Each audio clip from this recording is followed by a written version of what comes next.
Before you fall asleep tonight, before your brain finishes processing whatever today left behind, I want to tell you something about the oldest thing humans have ever done together. Something older than farming, older than language as we know it, older than the wheel, the city, the written word, the first law, the first god with a name, the moment someone died, and the people who loved them had to figure out what to do next. We tend to think of death rituals as religious, as cultural, as something invented by civilization and passed down through institutions. But the evidence tells a different story, a much older one. In 1908, in a cave in southwestern France called La Chapelle aux Saints, archaeologists uncovered the skeleton of a Neanderthal man. He had lived approximately 75,000 years ago. He had arthritis so severe in his spine and hips that he could barely walk. His teeth were almost entirely gone. He had multiple healed fractures throughout his body, and yet he had survived for years. In conditions that would have made basic survival nearly impossible without help, someone fed him. Someone carried things for him. Someone chose, repeatedly, to keep him alive when it would have been easier not to. And when he finally died, they put him in the ground, in a hole that appears to have been deliberately dug, surrounded by animal bones and what some researchers believe were flowers. This was not Homo sapiens. This was not us. This was a different species, a cousin, a branch of the human family that went extinct 30,000 years ago, and they buried their dead. The debate among archaeologists about what this means has never fully settled. Some argue the flowers were placed there intentionally, that the Neanderthals were performing something we would recognize as a funeral. Others argue the animal bones and pollen entered the grave by accident, carried in by burrowing rodents and wind.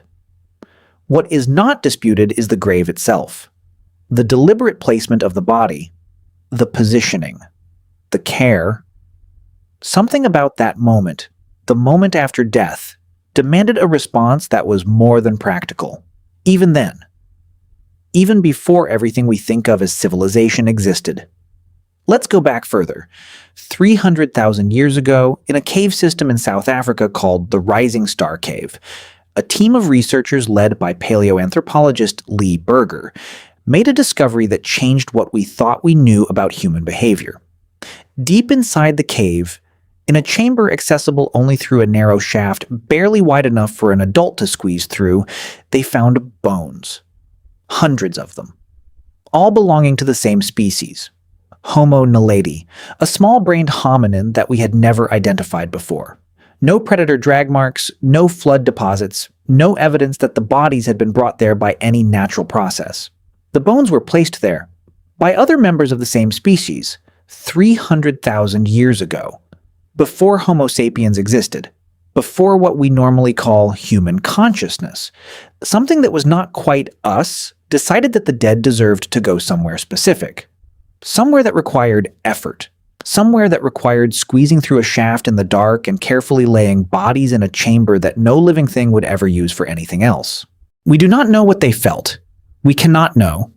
But we know what they did, and what they did looks from the outside like grief. It looks like the need to mark the ending of a life with something more than simply walking away.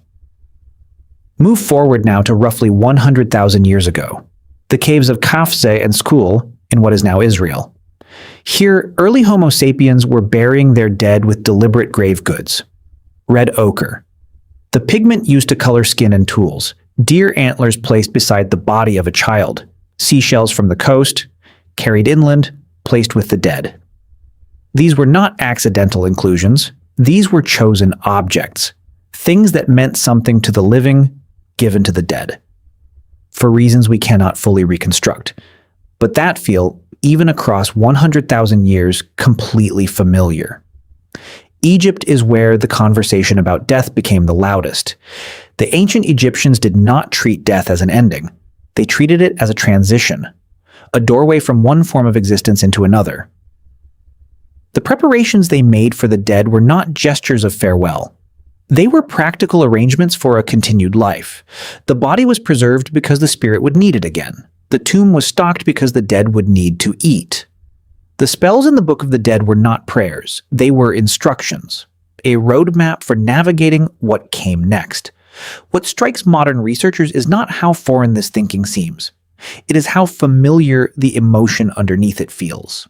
The terror of the person disappearing entirely, the need to do something, anything, to send them forward with what they might need, the refusal to simply let them go.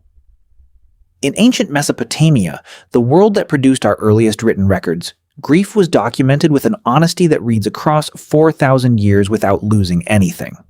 The Epic of Gilgamesh, the oldest surviving piece of literature we have, is not really a story about heroism.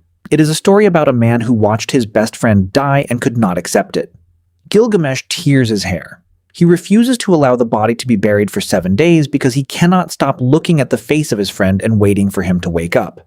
He eventually sets out across the known world in search of immortality. Not for himself. To bring his friend back. He does not find it. He returns home. And he builds walls around his city. Not because he conquered his grief, because he found a way to live alongside it. The scholars who study this text note that it is the oldest known written exploration of what we would now call complicated grief.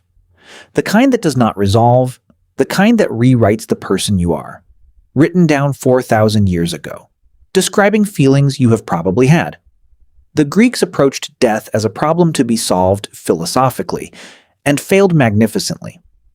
Socrates drank poison and spent his last hours calmly explaining to his weeping students why death was probably fine. His students wept anyway. The Romans built elaborate funeral processions with actors wearing masks of the dead person's ancestors so that the deceased appeared to be accompanied by everyone who had gone before them. The Vikings believed the worthy dead were carried by warrior women to a hall where they would feast and fight until the end of the world. The Egyptians believed you could be judged by the weight of your own heart against a feather. The ancient Chinese performed elaborate ancestor ceremonies because the dead were understood to remain active participants in the lives of the living, requiring food and respect, an ongoing relationship. Every civilization that has ever existed invented an answer to the same question. Where did they go?